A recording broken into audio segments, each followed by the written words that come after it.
YouTube channel M ज्ञान गंगा में आपका स्वागत है। आज हम पढ़ने वाले हैं कक्षा 11 एनसीईआरटी शंकु परिच्छेद। शंकु परिच्छेद के अंतर्गत हम 4 प्रकार की आकृतियों का अध्ययन करेंगे। इन 4 प्रकार की जो आकृतियां हैं वो हमारे पास हैं।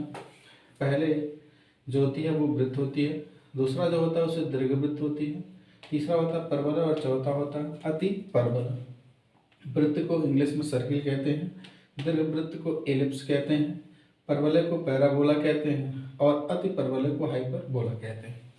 अब शंकु परिच्छेद, जैसा ऊपर लिखा हुआ है शंकु परिच्छेद, उस शंकु परिच्छेद में हमें क्या करना है। शंकु परिच्छेद है कि शंकु एक शंकु होगा, उस शंकु से किसी एक कोण पर अगर हम किसी आकृति को काटते हैं तो उसे हम कहते हैं शंकु परिच्छेद। शंकु परिच्छेद जैसे आप लोग मूंगफली खाते हैं, बट्टे टोपी, जो बट्टे टोपी होती है वो शंकु परिच्छेद की होती है। जैसा एक आपको दिखाई दे रहा है ये बना हुआ, ये मूंगफली वाला है या ये बट्टे टोपी की तरह है। इसमें क्या करना है, इसे कहते हैं शंकु, इसे कहते हैं शंकु। अब जब हम शंकु परिच्छेद में करेंगे तो इसे बनाएंगे कैसे। शंकु परिच्छेद के लिए अगर ये हमारे पास एक अक्ष है, ये हमारे पास एक अक्ष है जिसे हमने कह दिया एल, हमारे पास एक अक्ष है जिसे हमने कह दिया एल। एक सीधी रेखा ले लिया जो स्थिर हो, एक सीधी रेखा ले लिया जो स्थिर है और एक दूसरी रेखा ले ली, ये रेखा यहाँ एक बिंदु एम हो गया, यहाँ एक बिंदु एम। अब ये रेखा स्थिर है लेकिन ये जो रेखा पी है, ये जो रेखा पी है, इसे हम क्या कर रहे हैं, इस स्थिर बिंदु से इस स्थिर बिंदु के चारों तरफ मूव करवाते हैं, यानी इस स्थिर बिंदु से इसको चारों तरफ हम घुमाते हैं। जैसे हमारे हाथ में ये 2 मार्कर हैं, ये 2 मार्कर हैं, ये मार्कर जो है ये अक्ष एल वाली रेखा है, ये अक्ष एल वाली रेखा है। अब इस रेखा को हमने क्या किया, ये सीधी, और एक दूसरा मार्कर है जो हमारी पी वाली रेखा है।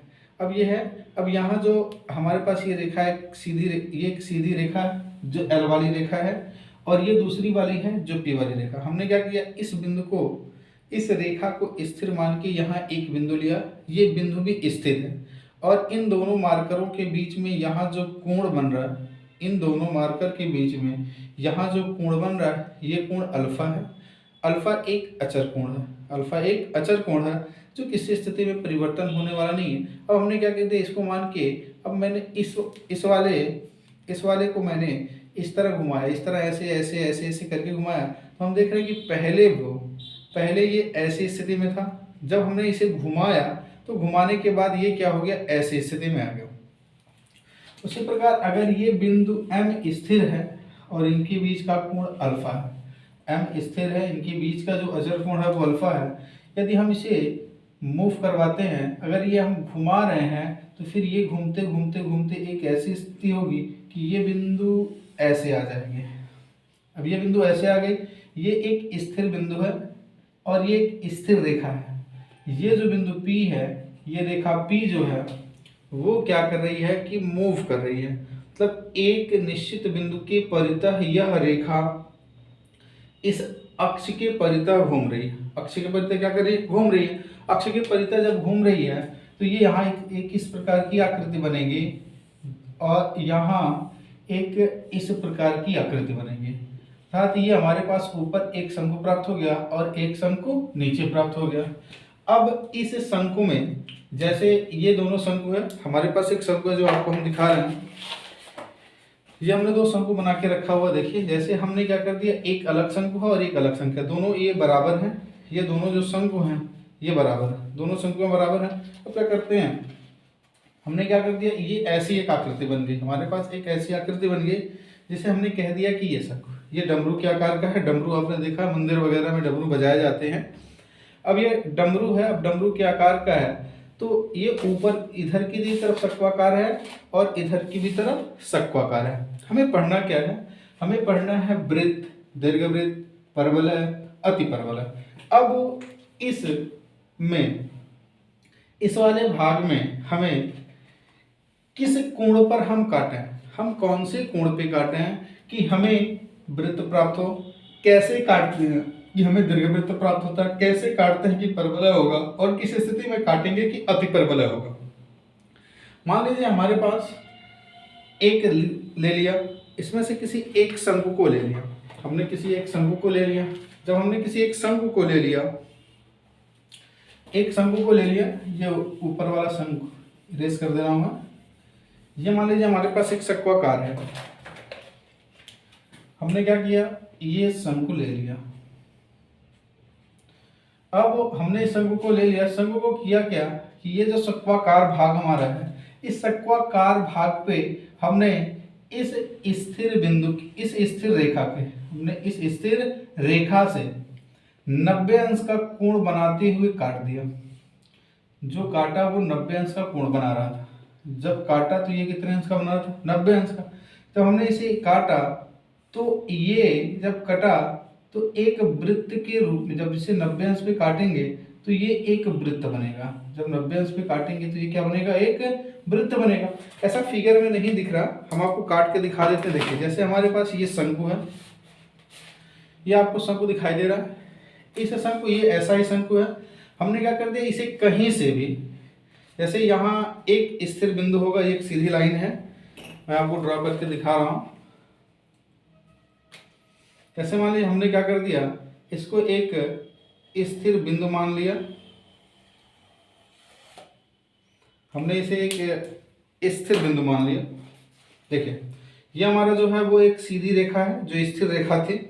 अब इस स्थिर रेखा के, इस स्थिर रेखा के साथ, इस स्थिर रेखा के साथ हमने क्या कर दिया, 90 अंश का कोण बनाते हुए, हमने 90 अंश का कोण बनाते हुए इधर से, यहाँ से, यहाँ से, यहाँ से, यहाँ से, या कहीं भी इसे 90 अंश का कोण बनाते हुए अगर मैं इसे काट दूं, जैसे मैं अभी काट के दिखा रहा हूँ आपको, मैंने 90 अंश का कोण बनाया और मैंने इसे यहाँ से काट दिया। मैंने 90 अंश का कोण बनाया और इसे मैंने यहाँ से काट दिया।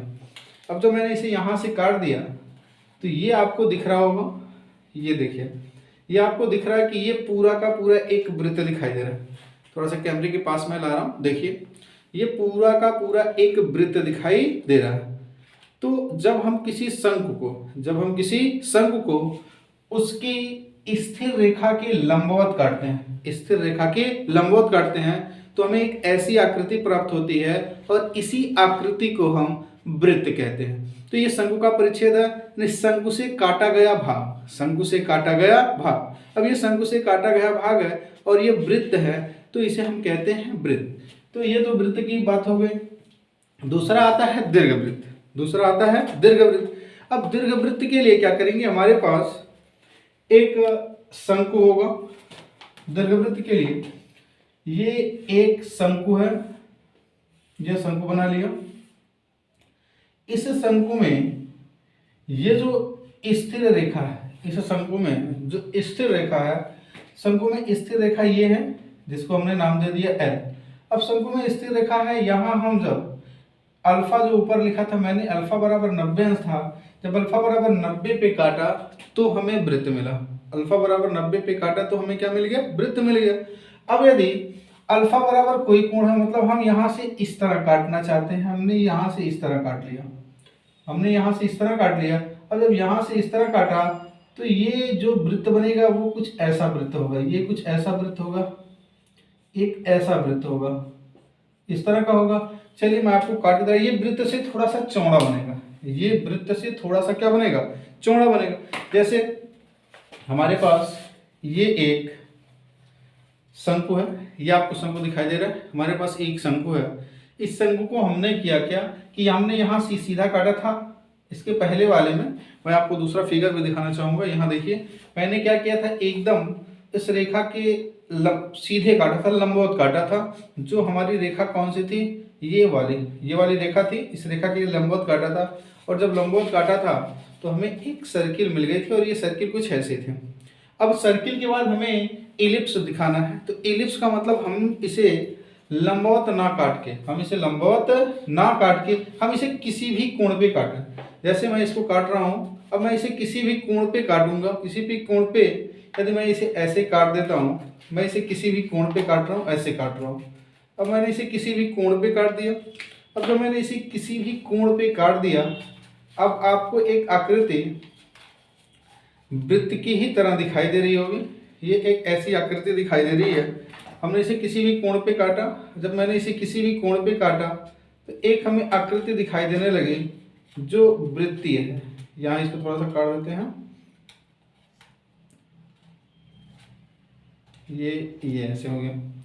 अब ये वृत्त की तरह दिख रहा है, लेकिन ये वृत्त से थोड़ा सा बड़ा है, ये वृत्त से थोड़ा सा बड़ा, अर्थात ये आकृति कुछ ऐसी दिखाई दे रही जो हमने पहले काटा जब अक्ष के लंबवत 90 अंश पे काटा, अक्ष के लंबवत 90 अंश पे काटा तो हमें इस डायग्राम में कुछ ऐसा दिखाई दे रहा है, ऐसा बनता हुआ दिखाई दे रहा है, ये वृत्त हो गया।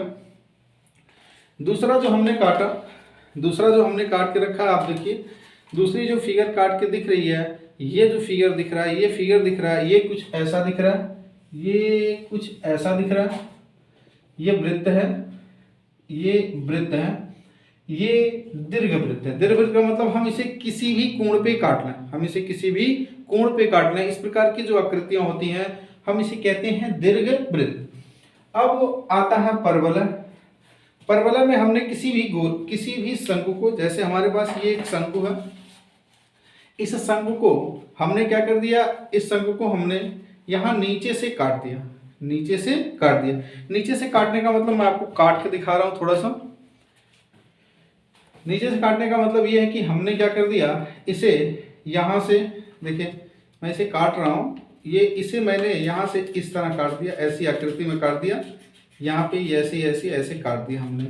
अब मैंने ऐसे काट दिया तो यहाँ पे हमें एक आकृति ऐसी दिखाई दे रही है, ये आकृति जो है ऐसी दिखाई दे रही है। अब ये आकृति जो है परवलय होती है, ये आकृति जो होती है परवलय होती है। परवलय वाली जो आकृति होती है वो ऐसे होती है। ये परवलय की आकृति आपको दिखाई दे रही है, ऐसी दिखाई दे रही है, ऐसी दिखाई दे रही है, तो ये परवलय की आकृति है, जैसे हम पैराबोला कहते हैं, तो ये परवलय होता है। ये कैसा होता है, परवलय होता है। अब ये परवलय ऐसा भी हो सकता है, ऊपर की तरफ हो सकता है, दाहिने हो सकता है, बाएं हो सकता है। जब हम इसके बारे में पढ़ेंगे तो पूरा विस्तृत पढ़ेंगे। अभी तो यहाँ हम शंकु को काट के बता रहे हैं कि ये मिलेगा कैसे। अब हमने क्या किया, शंकु है, शंकु को नीचे से कहीं भी किसी भी भाग से काट दिया, किसी भी भाग से काट दिया तो ये फिर हमें एक ऐसी आकृति मिल गई। अब किस कोण पे काटेंगे, अल्फा बराबर बीटा हो या बीटा बराबर अल्फा हो। तो अब दूसरी स्थिति में हमें क्या करना है, अति परवलय है। अति परवलय का अर्थ क्या है कि हमने एक शंकु को पहले काट दिया था, अब इसी शंकु का हम परवलय बना लेते हैं। इसी शंकु को क्या करते हैं, दोबारा हम परवलय बनाते हैं। दोबारा परवलय हम ऐसे काट देते हैं इसको, यहाँ से मान लीजिए मैंने काट दिया, यहाँ से काट दिया मैंने, अब यहाँ से काट दिया, ये भी परवलय ही है। ये क्या हो गया, हमारा परवलय हो गया। अब ये हमारा परवलय हो गया। और जो हमारा दूसरा वाला है, ये वाला भी हमारा परवलय है। अगर हमने पहले वाले में दूसरे वाले को लगा दिया, पहले शंकु में दूसरे शंकु को लगा दिया तो हमें एक आकृति दिख रही है, ऊपर भी कटा दिखाई दे रहा है, नीचे भी कटा दिखाई दे रहा है, ऊपर भी कटा दिखाई दे रहा है, नीचे भी कटा दिखाई दे रहा है। तो ऊपर और नीचे जब ये दोनों तरफ कटे होंगे, अर्थात जो आकृति हमारी होगी वो आकृति अक्षों पे ऐसी ऐसी होगी। तो अभी आपको ऐसे दिख रही है, ये अक्षों की आकृति है, ये ऊपर की तरफ खुला हुआ है, या ऊपर की तरफ खुला हुआ है, ऐसे बना हुआ है, और ये नीचे। तो ये दोनों आकृतियां, ये आकृति और ये आकृति, जब दोनों आकृतियां आपस में मिलेंगी तो ये जिसका निर्माण करेंगी इसे हम कहते हैं अति परवलय या हाइपरबोला। तो आपको मेरी एक बात समझ में आ गई। बात ये है कि वृत्त है, वृत्त में जब हम किसी शंकु को अक्ष के लंबवत काटते हैं, शंकु को अक्ष के लंबवत काटते हैं, तो हम इसे कहते हैं कि ये वृत्त है। ये क्या है, वृत्त है। जब हम लंबवत नहीं काटते हैं, किसी अन्य अक्ष पे काटते हैं, जैसे ये कटा हुआ दिख रहा है, ये कटा हुआ दिख रहा है, अब ये कटा हुआ दिख रहा है, ये क्या है, ये दिख रहा है, ये दीर्घवृत्त है। ये क्या है, दीर्घवृत्त। दीर्घवृत्त का उदाहरण है केपलर के ग्रहों संबंधी नियम, केपलर के ग्रहों संबंधित नियम, क्योंकि वहां जो ग्रह परिक्रमा करती हैं, जो ग्रह परिक्रमा करती हैं वो एक वृत्ताकार कक्षा में परिक्रमा करती हैं। अंडे का होना, अंडा एक दीर्घवृत्त होता है। इस तरह की आकृति जो होती है वो दीर्घवृत्त होती है। दूसरा आपको, तीसरा मैंने आपको बता दिया परवलय। परवलय का अर्थ ये है कि जब हम किसी शंकु को नीचे से काटते हैं और किसी एक भाग में काटते हैं, जैसा ये आकृति आपको दिखाई दे रही है, ये आकृति दिखाई दे रही है, या यहाँ अक्षों पे बनाई जाए तो ये आकृति ऐसी होती है, या फिर ये आकृति ऐसी होती है, या फिर ये आकृति ऐसी हो सकती है, या फिर ये आकृति ऐसी हो सकती है। इसे हम कहते हैं परवलय। इसे हम क्या कहते हैं? परवलय। अब परवलय के बाद जब दो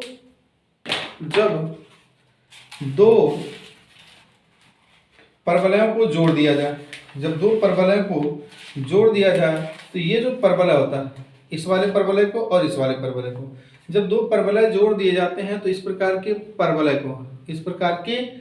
को हम अति परवलय कहते हैं, जिसका फिगर यहाँ दिखाई दे रहा है।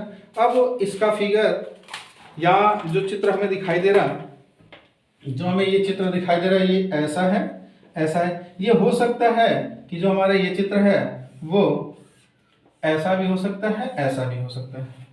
तो अभी आपको बात समझ में आ गई होगी, थोड़ा सा फील करने की जरूरत है। अब यहाँ पे हमें पढ़ना क्या है इस चैप्टर में? इस चैप्टर में पढ़ना है वृत्त। इस चैप्टर में ये पढ़ना तो वृत्त, दीर्घवृत्त, परवलय, अति परवलय, इन चारों के बारे में पढ़ना है। लेकिन 11.1 में हम पढ़ेंगे वृत्त के बारे में। 11.1 में हम पढ़ेंगे वृत्त के बारे में।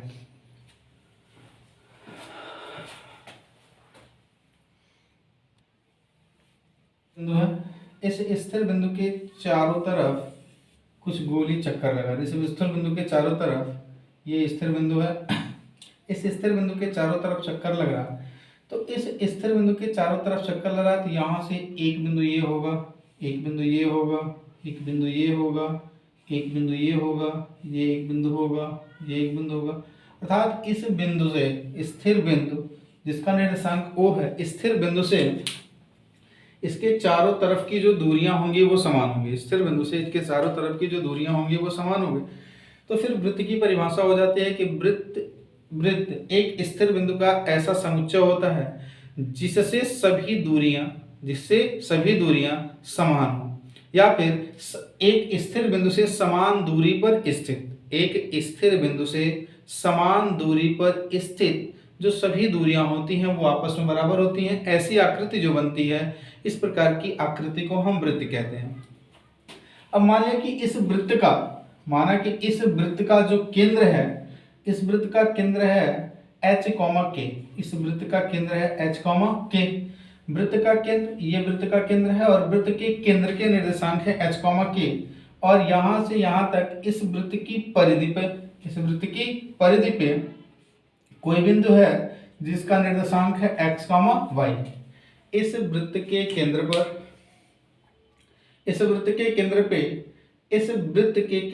पे कोई बिंदु है जिसका निर्देशांक है h, k। और इस वृत्त की परिधि पे एक बिंदु है x, y। यदि O और इस बिंदु को मान लेते हैं P, तो O से P की दूरी को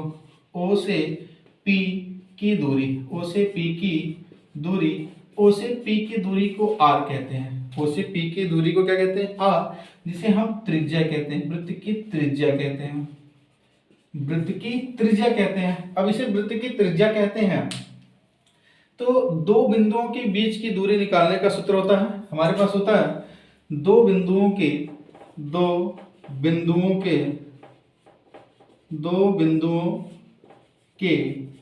बीच की दूरी, दो बिंदुओं के बीच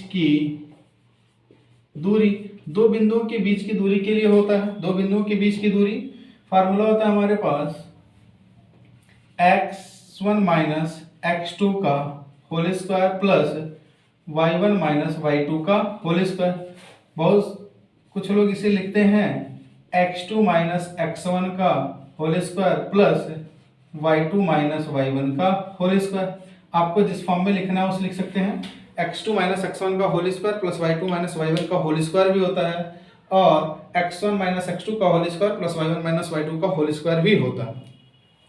अब यदि OP के बीच की दूरी निकालें तो OP के बीच की जो दूरी हमारा है वो R है, क्योंकि ये त्रिज्या है। OP के बीच की दूरी जो है वो कितनी है? R है, और यही हमारी क्या है? त्रिज्या है। तो यदि हम OP के बीच की दूरी निकालते हैं तो ये हमारे पास दो बिंदु हैं, ये पहला बिंदु है, ये दूसरा बिंदु है। तो यहाँ से हम लिख सकते हैं x, y और लिख सकते हैं h, k। अगर हम पहले वाले बिंदु को इसे x1 y1 मान लें और इसे x2 y2 मान लें, x1 y1 मान लें, इसे x2 y2 मान लें, तो OP के बीच की दूरी यहाँ लिख लेते हैं OP के बीच की दूरी। तो जब OP के बीच की दूरी लिखेंगे तो OP, ये बिंदु हमें OP दिखाई दे रहा है, OP के बीच की दूरी कितनी है, r है। OP के बीच की दूरी कितनी है, r है। तो यहाँ लिखेंगे r बराबर, हम दो बिंदुओं के बीच की दूरी का सूत्र जानते हैं, x1 माइनस x2 का whole square plus y1 minus y2 का होल स्क्वायर। x1 की वैल्यू x माइनस x2 की वैल्यू h, तो x माइनस h का होल स्क्वायर प्लस, फिर यहाँ लिखेंगे y1 की वैल्यू y और माइनस y2 की वैल्यू k इस पूरे का होल स्क्वायर। यहाँ हमें मिल गया r बराबर रूट में x माइनस h का whole square plus y minus k का होल स्क्वायर। ये स्क्वायर रूट में है तो दोनों पक्षों का स्क्वायर कर देते हैं। यहाँ लिख लेते हैं दोनों पक्षों का वर्ग करने पर, जब हम दोनों पक्षों का बोथ साइड ऑफ स्क्वायर, तो जब दोनों पक्षों का वर्ग करेंगे तो हमारे पास फार्मूला बन के चला है, दोनों पक्षों का वर्ग करेंगे तो हमारे पास एक फार्मूला बन के चला आएगा, वो फार्मूला होगा R square is equal to, हमारे पास वर्ग करेंगे तो एक फार्मूला बनेगा, आर वर्ग करेंगे तो ये आर स्क्वायर होगा, इसका रूट होगा, तो यहाँ से इसको लिख सकते हैं आर स्क्वायर, यहाँ से हमारे पास आ जाएगा x माइनस एच का whole square plus y minus के का होल स्क्वायर का होल स्क्वायर।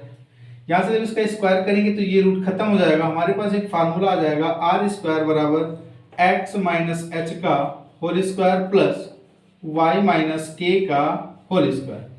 इसे थोड़ा क्रम में लिख देते हैं तो हमारे पास एक वृत्त का समीकरण मिल गया x माइनस एच का whole square plus y minus के का whole square is equal to का आर स्क्वायर। ये हमारा मिल गया वृत्त का समीकरण, ये हमारा मिल गया वृत्त का समीकरण। ये वृत्त का समीकरण कब के लिए, जब वृत्त का केंद्र h, 0, वृत्त का केंद्र h, k, जब वृत्त का केंद्र h, k हो और वृत्त की परिधि पे कहीं कोई बिंदु, वृत्त की परिधि पे कहीं कोई बिंदु x, y हो, तो उनके बीच की दूरी r, और हमने इसकी सहायता से दो बिंदुओं के बीच की दूरी की सहायता से हमने फार्मूला निकाल लिया x माइनस एच का whole square plus y minus के का whole square is equal to R square. अब यदि मैं इसे इरेज कर रहा हूं, अब यदि हमारे पास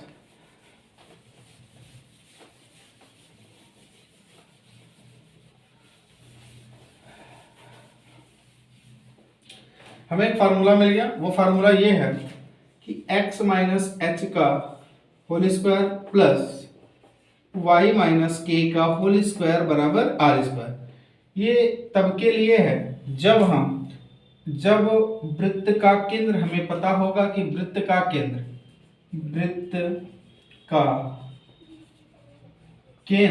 यदि h, k है, वृत्त का केंद्र यदि h, k है, यदि वृत्त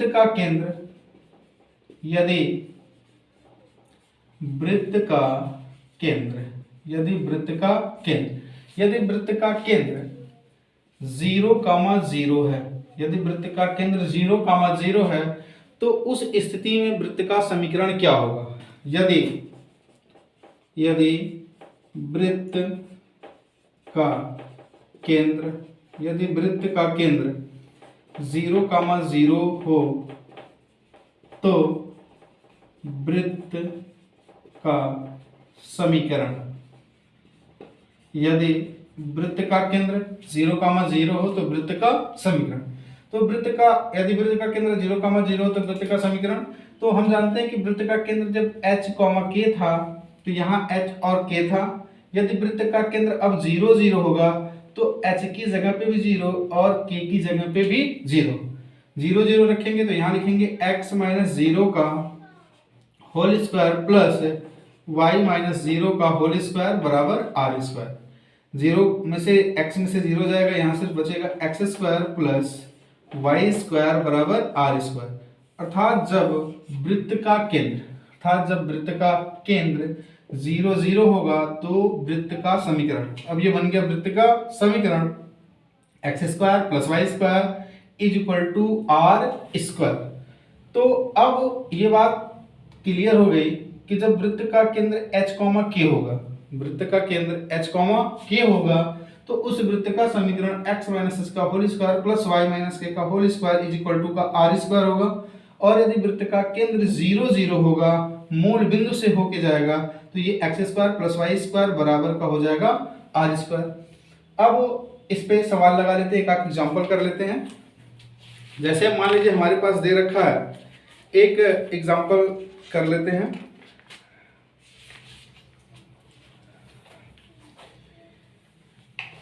जैसे लिख दिया, आपसे कह दिया कि x माइनस 5 का होल स्क्वायर, x माइनस 5 का whole square plus y plus 3 का whole square is equal to 16।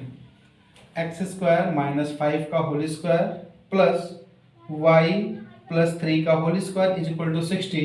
आपसे कह दिया कि वृत्त का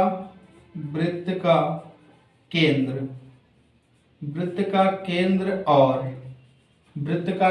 और वृत्त की त्रिज्या ज्ञात कीजिए। वृत्त का केंद्र और वृत्त की त्रिज्या ज्ञात कीजिए। अब आपसे किसी ने कह दिया कि वृत्त का केंद्र और वृत्त की त्रिज्या ज्ञात कीजिए, तो अब ये x माइनस 5 का whole square plus y plus 3 का whole square is equal to 16 लिखा हुआ है, तो ये समीकरण इस समीकरण से मिल रहा है। अभी ये वाला जो हमारे पास समीकरण है, ये समीकरण इस समीकरण से मिल रहा है। अर्थात हम लिख सकते हैं x माइनस 5 का whole square plus y plus 3 का whole square is equal to 16। ये समीकरण इस समीकरण से मिल रहा है, तो यहाँ लिख लेंगे x माइनस h का whole square plus y minus k का whole square is equal to लिखा हुआ है आर स्क्वायर। तो इस तरह के रेखा का समीकरण, इस तरह के रेखा के समीकरण वृत्त के समीकरण में, इस तरह के वृत्त के समीकरण में, इस तरह के वृत्त के समीकरण में जो h और k होता है, जो h और k होता है वो वृत्त का केंद्र होता है। h और k वृत्त का केंद्र होता है। तो ये इसको निकालने का पहला तरीका है। अभी दूसरा तरीका बताते हैं आपको। फिर यहाँ भी स्क्वायर है, इसका इससे हम तुलना कर लेंगे। तो ये इसकी जब हम इससे तुलना करेंगे तो तुलना करने के बाद हमारे पास क्या आएगा, हमारे पास आ जाएगा, इसकी इससे हम तुलना कर रहे हैं, जब इसका हम इससे तुलना कर रहे हैं तो हमारे पास कितना आ जाएगा, हमारे पास आ जाएगा x minus 5 is equal to, क्योंकि यहाँ भी स्क्वायर है, यहाँ भी स्क्वायर, स्क्वायर से खत्म, तुलना करने पे तो x माइनस 5 और यहाँ आएगा x minus h, x minus 5 is equal to x minus h। ये x से x कैंसिल हो गया, minus 5 is equal to minus h, minus से माइनस कैंसिल हो गया, h इज इक्वल टू 5। तो h की जो वैल्यू आ गई वो 5 आ गई। ये भी स्क्वायर है, ये भी स्क्वायर है, जब इन दोनों का आपस में तुलना करेंगे तो हमारे पास आ जाएगा,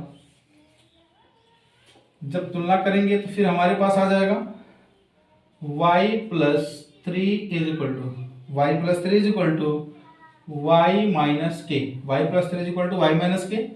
ये वाले से ये वाला कैंसिल हो गया, तो यहाँ आ गया 3 प्लस का 3 और यहाँ आ गया माइनस का k। जब इसे हम इधर करेंगे तो k is equal to minus 3। तो h कॉमा k हमारा क्या होता है, केंद्र होता है। h कॉमा k क्या होता है, केंद्र।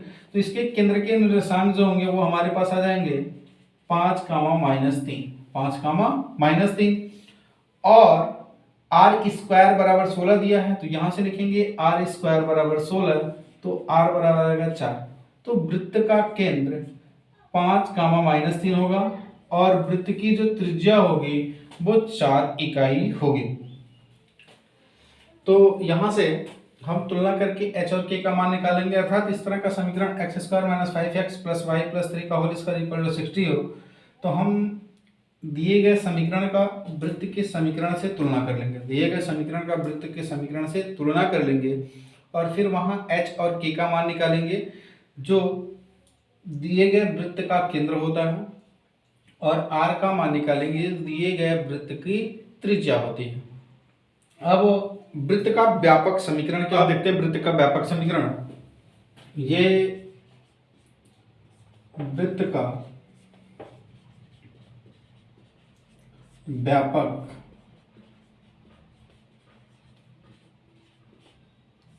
समीकरण, वृत्त का व्यापक समीकरण, वही हमने एक वृत्त का मानक समीकरण लिखा था x माइनस एच का whole square plus Y minus के का whole square is equal to R square, जो एक समीकरण लिखा गया था।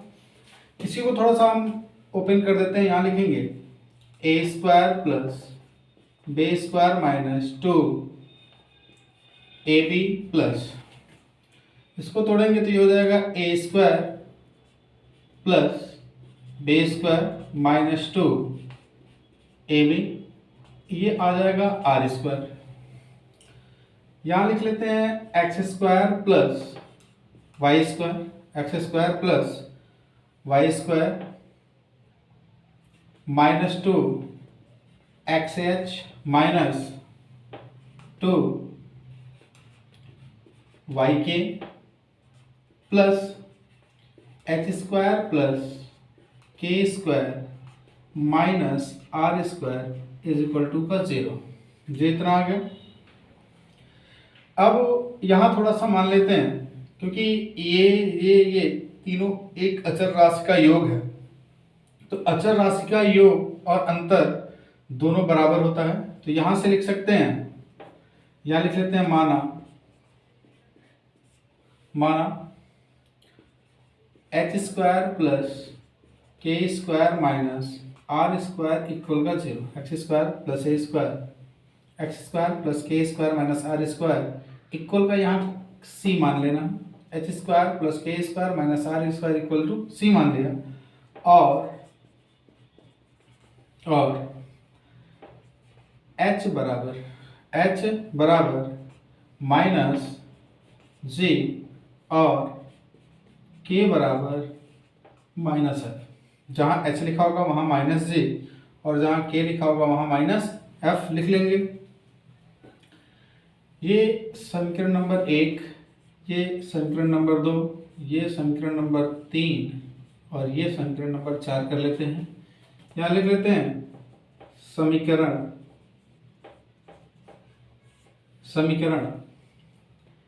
एक में समीकरण 1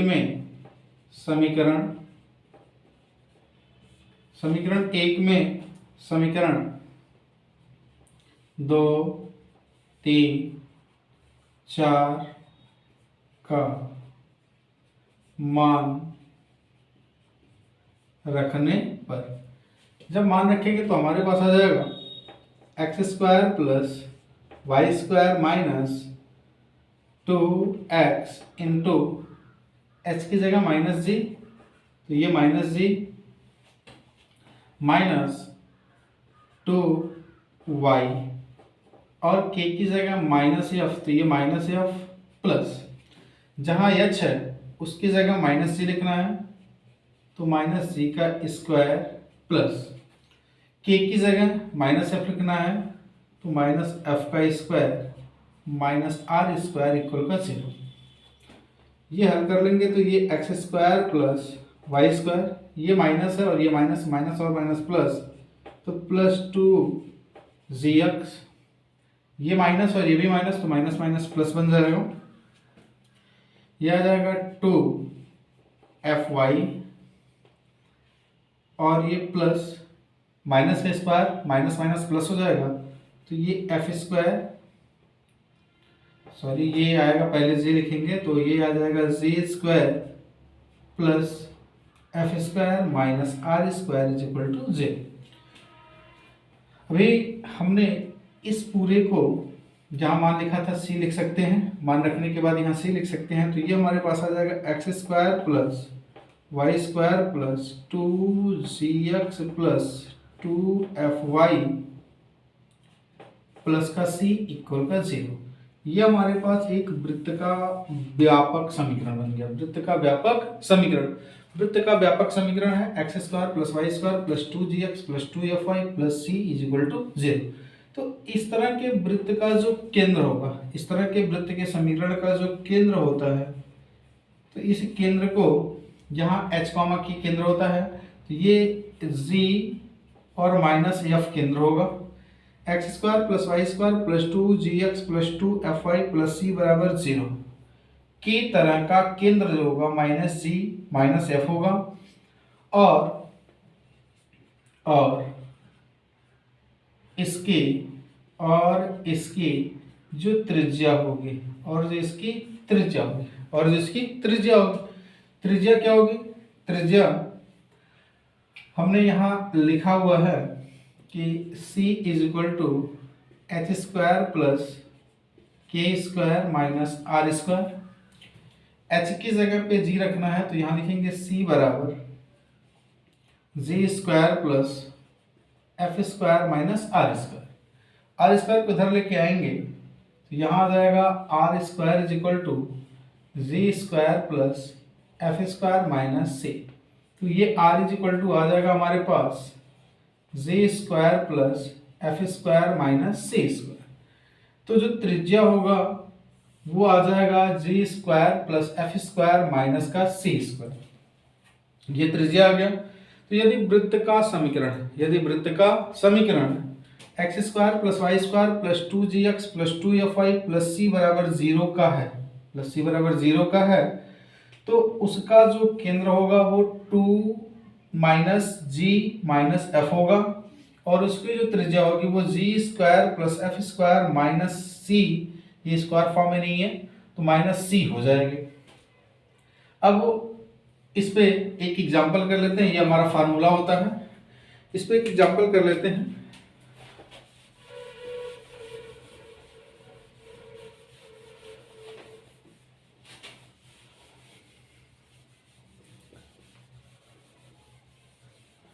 आइए एक सवाल लगा लेते हैं। यहाँ एक लिखा हुआ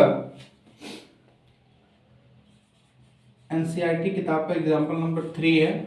आपके पास एग्जाम्पल नंबर 3 लिखा हुआ है X square plus Y square plus 8x plus 10y plus 10y minus 8 equal 0। आपसे कह रहा है कि वृत्त का केंद्र और त्रिज्या ज्ञात कीजिए। वृत्त का केंद्र और त्रिज्या ज्ञात कीजिए। तो वृत्त का केंद्र और त्रिज्या ज्ञात करने के लिए क्या करना है?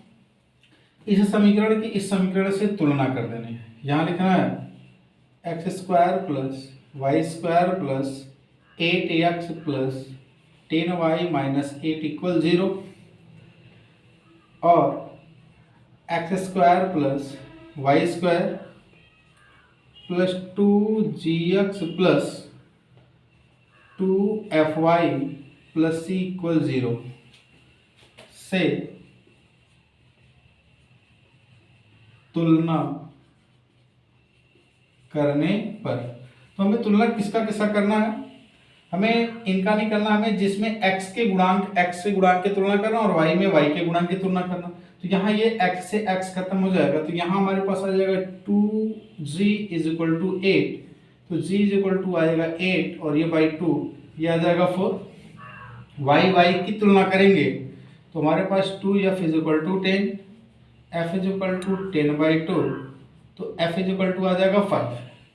अगर इस तरह का समीकरण होता है तो उसका जो केंद्र होता है वो होता है minus ji comma minus F.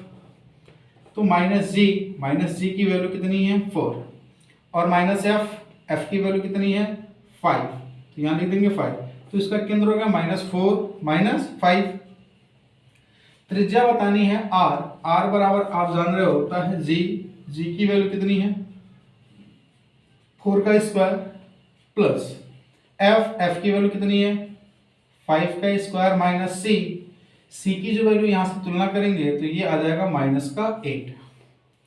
Are is equal to हमारे पास आ जाएगा 16 + 25 और ये प्लस आ जाएगा 8, क्योंकि ये माइनस है, ये माइनस है, माइनस माइनस प्लस।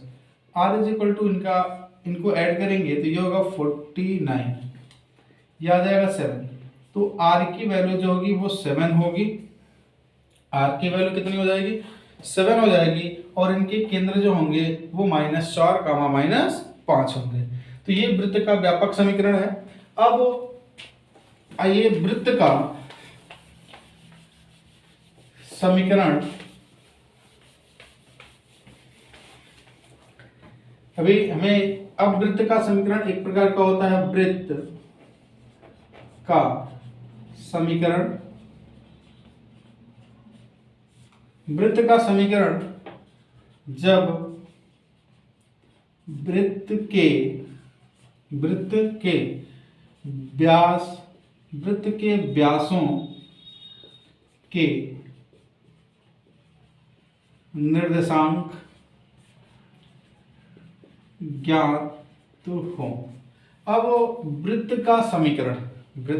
के निर्देशांक ज्ञात हो। अब वृत्त का समीकरण जब वृत्त के व्यासों के निर्देशांक ज्ञात हो। वृत्त का समीकरण जब वृत्त के व्यास के निर्देशांक ज्ञात हो।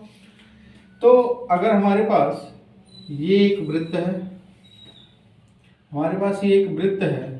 अब इस वृत्त का ये व्यास है a लिख दिया और ये लिख दिया b। ये वृत्त का एक व्यास है a और b। अब वृत्त का व्यास a और b है, बिंदु a का निर्देशांक x1 y1 होगा और इसका x2 y2 हो गया। अब इस तरह का वृत्त का व्यास के निर्देशांक दिए गए, वृत्त के व्यास के निर्देशांक हमें क्या किए गए हैं, दिए गए हैं। तो हमें इसका समीकरण ज्ञात करना। तो मान लीजिए हमने क्या कर दिया, एक इस पे रेखा है और एक रेखा ये है।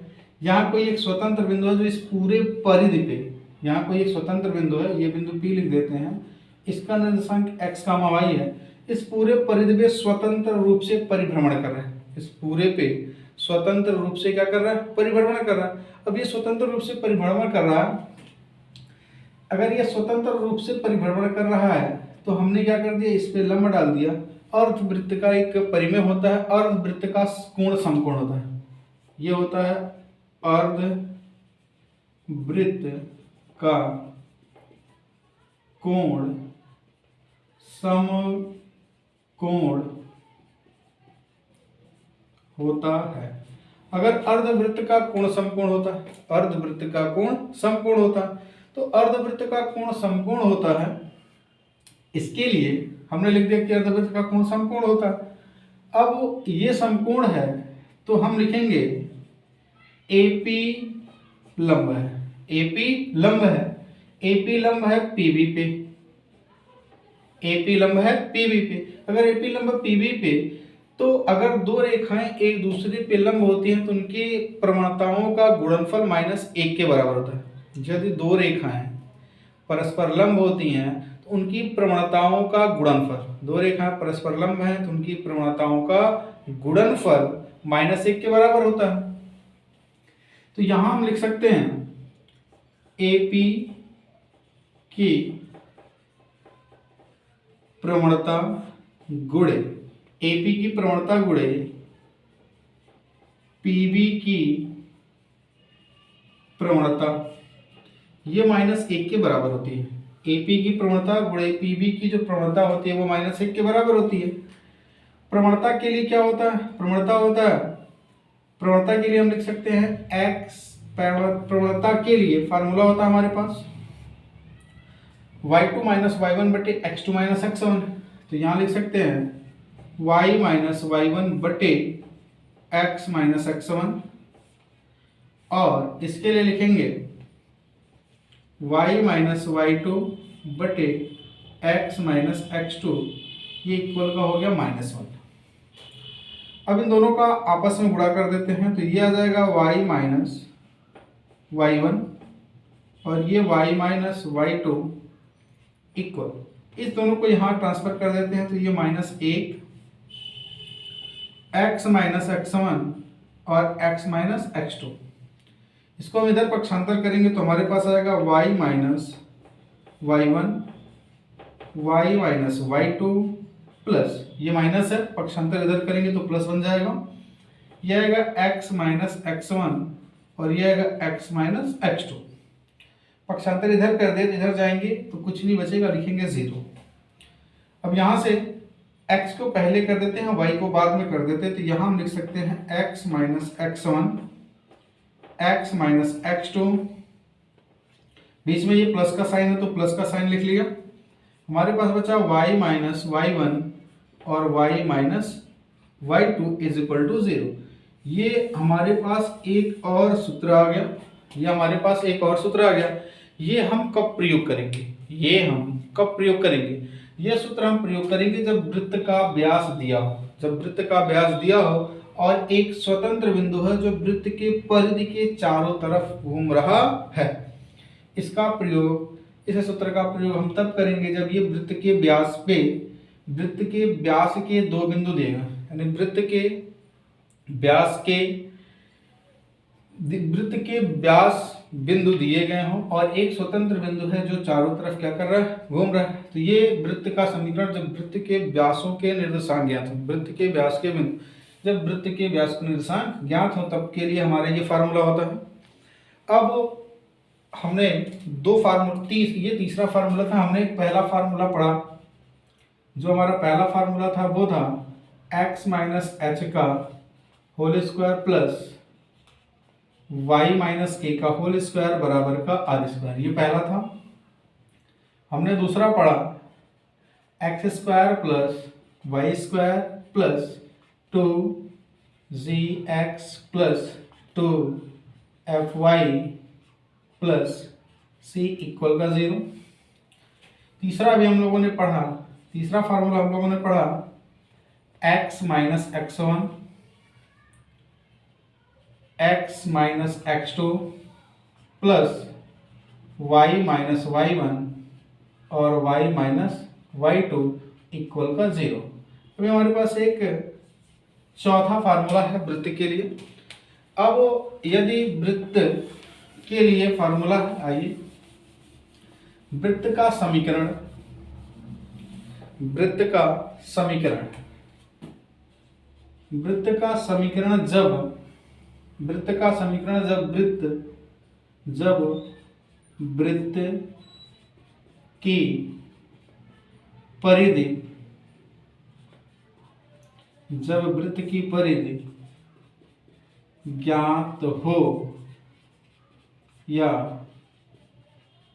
दिया हो।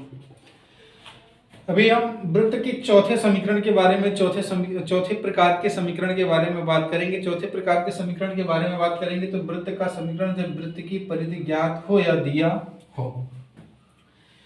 अब मान लेते हैं कि ये एक वृत्त है, ये वृत्त का बिंदु है और ये वृत्त के बिंदु से यहाँ एक दूरी है, यहाँ एक वृत्त का बिंदु है और ये एक वृत्त है। यहाँ से इस बिंदु की जो दूरी है वो x, y है, वृत्त के केंद्र का निर्देशांक है x, y।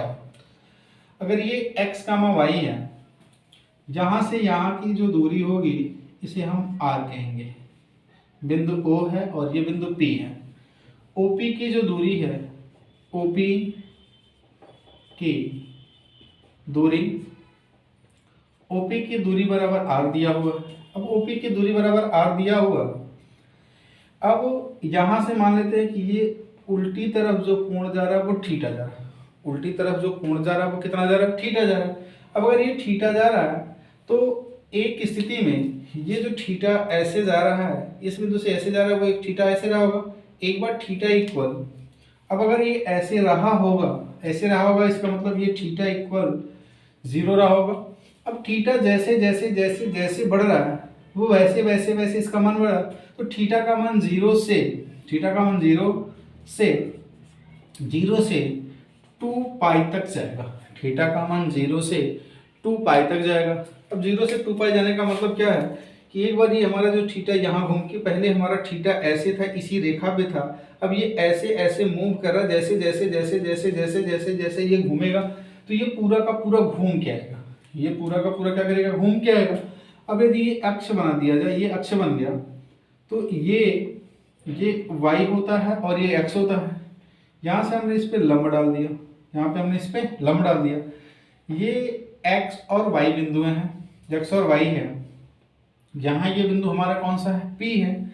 अगर हम इसे x y ना माने, क्योंकि x y नहीं, यहाँ मान लेते हैं कि ये बिंदु A है और ये बिंदु B है, क्योंकि ये x है और ये y है। तो x अक्ष पे A बिंदु है, तो ये तो पूरा का पूरा है, तो सिर्फ इतने की जो दूरी हो जाएगी वो हो जाएगी x माइनस ए। बिंदु जो हो जाएगी वो कितनी हो जाएगी, x माइनस ए।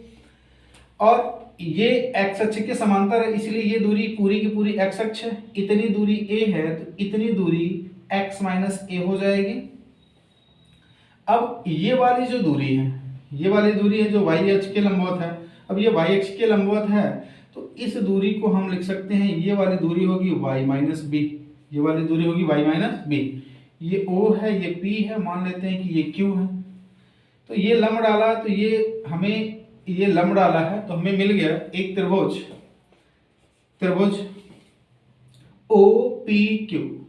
OPQ में जब हम OPQ में आएंगे, तो OPQ के लिए हम एक बार साइन थीटा लेंगे और एक बार कॉस थीटा लेंगे। एक बार साइन थीटा लेंगे और एक बार क्या लेंगे, कॉस थीटा। तो हम जानते हैं यहाँ हो जाएगा साइन थीटा। साइन थीटा बराबर होता है लंब बटे कर्ण, लंब बटे कर्ण। थीटा है, थीटा के सामने वाले को क्या कहते हैं, लंब। लंब की जो वैल्यू है, लंब है, लंब की जो वैल्यू है वो है y माइनस बी बटे, y माइनस बी बटे कर्ण। कर्ण तो ये r है, कर्ण r हो गया। तो हम यहाँ लिख सकते हैं साइन थीटा बराबर y माइनस बी बटे आर, या इसको यहाँ पक्षांतर कर देंगे तो r बराबर y माइनस बी बटे साइन थीटा। ये समीकरण नंबर 1 बन गया। इसी त्रिभुज में वही त्रिभुज है, यहाँ लिख लेते हैं cos थीटा। cos थीटा बराबर होता है आधार बटे कर्ण। cos थीटा बराबर होता है आधार बटे कर्ण। तो अब cos थीटा बराबर जब आधार बटे कर्ण होता है, cos थीटा बराबर आधार बटे कर्ण होता है, तो cos थीटा थीटा ये आधार हो जाएगा, आधार का मान होगा x माइनस ए बटे x माइनस ए बटे कर्ण का मान कितना है r। तो यहां से हम लिख सकते हैं cos थीटा बराबर x माइनस ए बटे r इक्वल का, इसको यहां कर देते हैं, इसको यहां कर देते हैं, r को cos की जगह, cos को r की जगह, तो r इक्वल x माइनस ए बटे cos थीटा। ये समीकरण नंबर 2 बना देते हैं। समीकरण 1 और 2, यहाँ भी ये r के बराबर है और यहाँ भी ये r के बराबर है। ये जब दोनों r के बराबर है तो दोनों को हम लिख सकते हैं, यहाँ लिख लेते हैं समीकरण 1 और 2 से। समीकरण 1 और 2 से लिखेंगे तो हमारे पास आ जाएगा x माइनस ए बटे cos थीटा बराबर y माइनस बी बटे साइन थीटा। x माइनस ए बटे cos theta minus y minus B बटे साइन थीटा। इसको हम लिख सकते हैं x माइनस ए बटे cos theta minus y minus B बटे sine theta.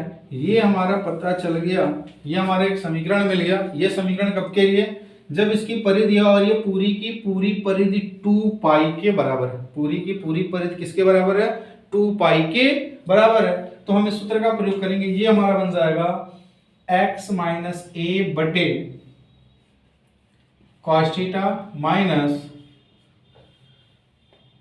y minus B बटे sine theta is equal to 0। तो ये चौथा समीकरण हो गया।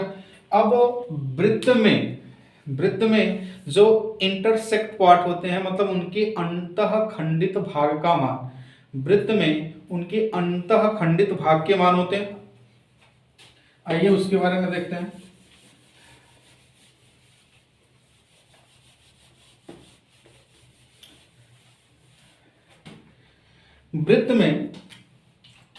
वृत्त के अंतः खंड भाग के मान। वृत्तखंड के अंतः खंड के भाग का मान का मतलब ये है कि हमारे पास ये है, ये x और ये y। एक वृत्त होगा जो इस प्रकार का होगा, एक वृत्त होगा जो इस प्रकार का होगा, ये x और ये y। एक वृत्त होगा जो इस प्रकार का होगा, और एक वृत्त होगा जो इस प्रकार का होगा। तो अंतःखंडित भाग का मान है, ये वाला x अक्ष को यहाँ भी काटे, ये अंतःखंड यहाँ काट रहा है और ये अंतःखंड यहाँ काट रहा है, मतलब x अक्ष को भी अंतःखंड काट रहा है, x अक्ष पर भी अंतःखंड काट रहा है और y अक्ष पर भी अंतःखंड काट रहा है। ये सिर्फ x अक्ष को अंतःखंड काट रहा है, x अक्ष को अंतःखंड काट रहा है, y अक्ष को कोई अंतःखंड नहीं काट रहा। ये y अक्ष को अंतःखंड काट रहा है, x अक्ष को अंतःखंड नहीं काट रहा है। ये मेरा फिगर थोड़ा सा वो जो वृत्त है आप वृत्त समझ लीजिएगा, क्योंकि व्हाइट बोर्ड है और व्हाइट बोर्ड पे ये जो मार्कर है वो फिसल रहा है, तो आप इसे वृत्त समझिएगा। वो वृत्त की तरह बन नहीं पा रहा, लेकिन वो वृत्त है। ये देख रहे हैं कि ना तो x अक्ष पे इंटरसेक्ट कर रहा है, ना ही y अक्ष पे इंटरसेक्ट कर रहा है। ना तो x अक्ष को अंतःखंड काट रहा है, ना ही y अक्ष को क्या कर रहा है, अंतःखंड काट रहा है। अब इनके लिए भी एक विशेष स्थिति होती है, उस विशेष स्थिति के लिए हम किसी एक पे बात कर लेते हैं। 4 स्थितियां बताई गई। अब इस पे मान लीजिए ये ऐसे बना लेते हैं,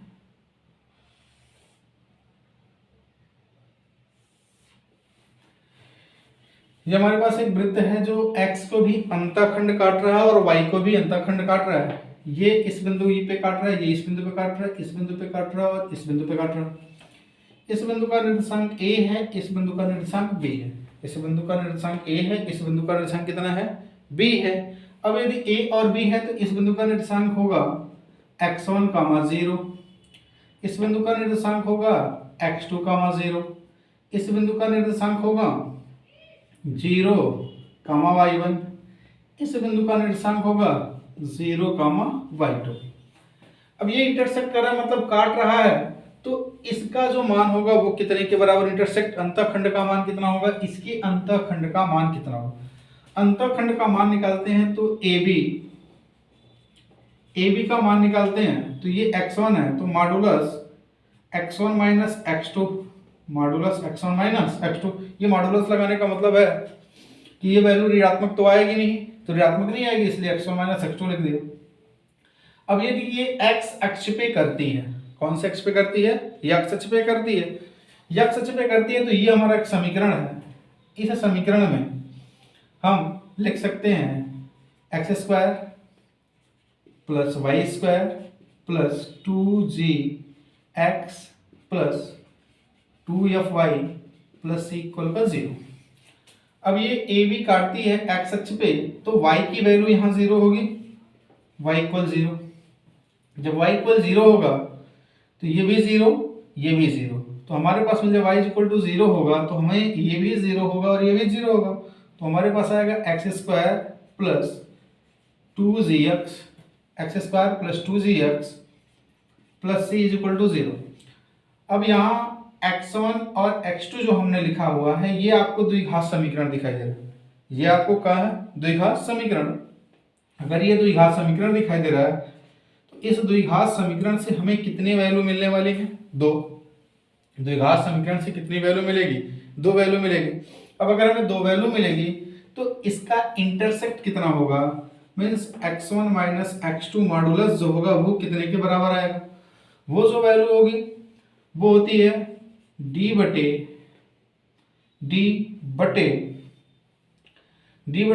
मॉड ऑफ a, d बटे मॉड ऑफ a।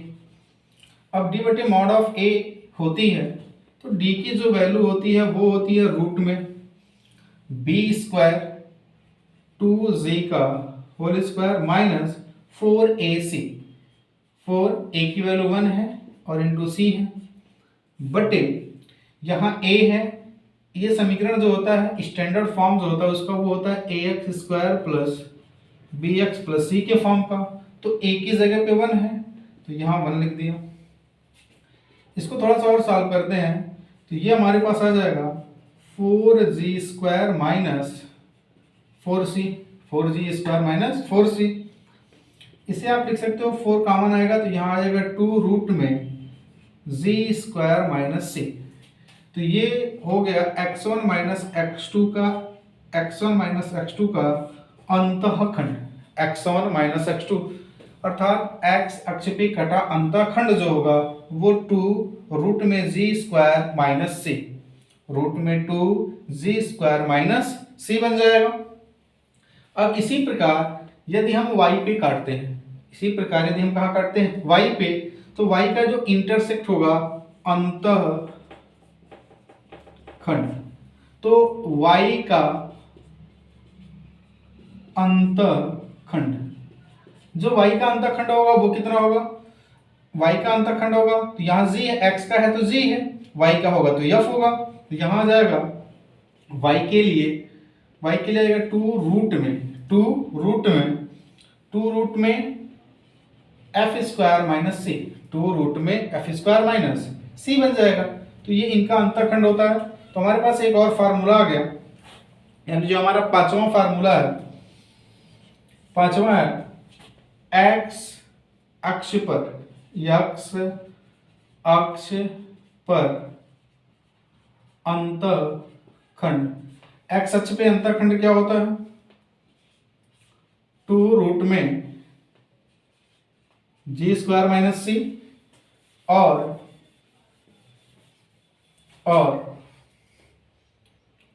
ये पहला पार्ट है। ये दूसरा होता है y अक्ष पर अंतःखंड, y अक्ष पर अंतःखंड, y अक्ष पे अंतःखंड कितना होगा 2 रूट में f स्क्वायर माइनस सी। ये हो गया। अब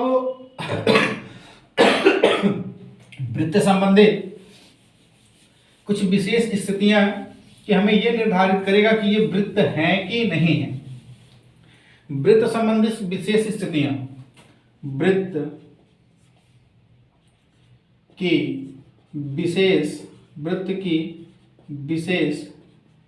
स्थितियां, वृत्त की विशेष स्थितियां, ये हम समीकरण ले लेते हैं।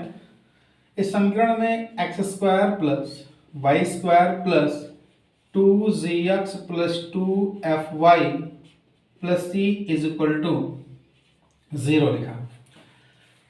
इस समीकरण से वृत्त संबंधित 3 स्थितियां होंगी। वो स्थिति क्या है, हमारी पहली स्थिति है कि यदि X square plus Y square plus 2, इस समीकरण में यदि हमारे पास स्थिति आ जाती है X square plus Y square plus two नहीं, यहां कर लेते हैं, यदि जी स्क्वायर प्लस एफ स्क्वायर और ये सी इक्वल 0 आता है, इज ग्रेटर देन 0 आता है, इक्वल इज ग्रेटर देन 0 आता है, अर्थात x square plus Y square plus 2gx plus 2fy plus c equal 0 है।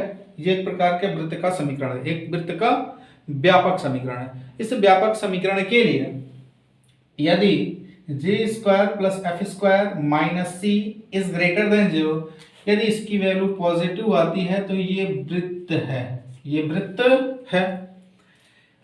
यदि जी square plus F square minus c equal 0 आता है, माइनस सी इक्वल 0, मतलब ये वैल्यू 0 के बराबर आती है, तो इसे कहते हैं शून्य वृत्त, शून्य वृत्त, या इसी को कहते हैं केंद्र वृत्त, शून्य वृत्त या केंद्र वृत्त।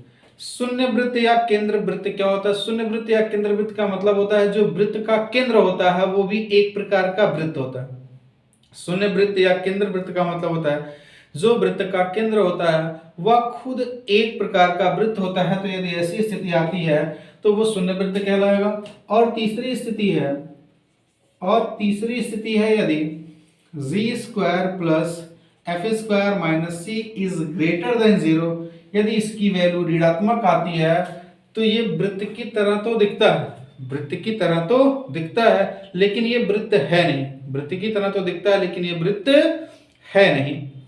जैसे हर चमकने वाली वस्तु सोना नहीं होती, वैसे ये वृत्त की तरह दिखने वाला समीकरण वृत्त नहीं होगा। तो ये हमारे पास 5 फार्मूले हैं। अगर इस चैप्टर से आपको कक्षा 12 में बहुत मदद मिलने वाली है। जो भी बच्चे IIT में कुछ करना चाहते हैं उनके लिए ये कॉन्सेप्ट बहुत ही इंपॉर्टेंट है। NDA आदि विभिन्न प्रकार की परीक्षाओं में जिसमें फर्स्ट ईयर सेकेंड ईयर यानी कक्षा 12 और कक्षा 11 के मैथ पूछे जाते हैं, उनके लिए कॉन्सेप्ट बहुत ही महत्वपूर्ण है। आइए हम थोड़ा सा इस चैप्टर के एग्जाम्पल कर लेते हैं जो बहुत ही आसान है। एग्जाम्पल कर लेते हैं। एग्जाम्पल नंबर 1 हमारा लिखा हुआ है। एग्जाम्पल नंबर 1 हमारा कह रहा है कि एक वृत्त का केंद्र दिया हुआ जिसे हम 0 0 कहेंगे लिखा हुआ और त्रिज्या r है। इसकी त्रिज्या दे रखी है। त्रिज्या कितनी है? r है। वृत्त का केंद्र 0 0 त्रिज्या r। हम वृत्त का समीकरण जानते हैं x माइनस एच का whole square plus y minus a का होल स्क्वायर बराबर r स्क्वायर। तो h इज इक्वल टू 0 है और h इज इक्वल टू 0 है और k इज इक्वल टू भी कितना है? 0। r की वैल्यू तो r है, इसमें रख दीजिए x माइनस 0 का whole square plus y minus 0 का होल स्क्वायर बराबर r स्क्वायर। तो ये x square plus y square बराबर क्या आ गया? r square. ये हमारे क्वेश्चन नंबर पहले का आंसर है। आइए एग्जाम्पल नंबर 2 देख लेते हैं। एग्जाम्पल नंबर 2 आपसे कह रहा है कि वृत्त का जो केंद्र है, वृत्त का केंद्र दे रखा है -3,2 और त्रिज्या दे रखी है 4 इकाई। इसकी जो त्रिज्या है वो 4 इकाई है। तो ये वृत्त का केंद्र होता है h, k और इसको हम लिखते हैं r से। तो हमारा फार्मूला होता है x माइनस एच का whole square plus y minus k का होल स्क्वायर बराबर r स्क्वायर। तो h माइनस h की जगह कितना है? -3 का whole square plus y minus k की जगह पे कितना है? 2 का square is equal to r square. ये x हो गया, ये माइनस माइनस प्लस हो गया 3 का whole square plus y minus 2 का whole square is equal to r square. r की वैल्यू कितनी दे रखी? 4। तो 4 का 16। ये हमारा आंसर बन गया एग्जाम्पल नंबर 2 का। तो यदि जिन्हें कॉन्सेप्ट समझ में आ गया, जिनका कॉन्सेप्ट क्लियर हो गया, इनके लिए सवाल तो बहुत आसान है। जब तक कॉन्सेप्ट नहीं क्लियर होगा तब तक सवाल लगाना बहुत ही कठिन होता है और कॉन्सेप्ट क्लियर करके सवाल लगाने का आनंद ही कुछ और है। चलिए नेक्स्ट एग्जाम्पल नंबर 3 देख लेते हैं। एग्जाम्पल नंबर 3 कह रहा है x square plus Y square plus 8x plus 10y minus 8 equal 0। ये एक प्रकार का वृत्त का समीकरण है। तो वृत्त का समीकरण अभी आपको मैंने लिखा हुआ था, होता है x square plus Y square plus 2gx plus 2fy plus c is equal to 0। तो इसमें वृत्त का जो इस प्रकार के समीकरण में वृत्त का केंद्र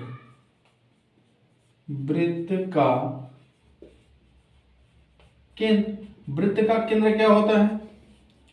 माइनस जी माइनस एफ। तो यहां से जी का मान निकाला, यहां से एफ का मान निकाला। और त्रिज्या आर बराबर क्या होता है? त्रिज्या आर बराबर होता है रूट में g square plus F square minus c. चलो एक्स एक्स की तुलना करेंगे तो 2z इक्वल का 8, तो z बराबर कितना आ जाएगा 8/2, ये इक्वल कितना आ गया 4। y से y की तुलना करेंगे, y से y कट जाएगा, यहाँ आ जाएगा 2f is equal to 10, 2f is equal to 10, तो f इज इक्वल टू 10/2, यहाँ कितना आ जाएगा 5। तो इसका जो केंद्र होगा वो माइनस जी माइनस एफ होता है, तो -4 और -5। r निकालेंगे तो r कितना होगा जी, मतलब यह आ जाएगा 4 का स्क्वायर प्लस 5 का स्क्वायर माइनस, यहाँ ये लिखा है तो माइनस और -8। c से तुलना करेंगे तो c इज इक्वल टू 8, तो r इज इक्वल टू यह आ जाएगा 16 प्लस 25 माइनस माइनस प्लस 8, यह आ जाएगा रूट में 49, तो ये कितना आ जाएगा 7।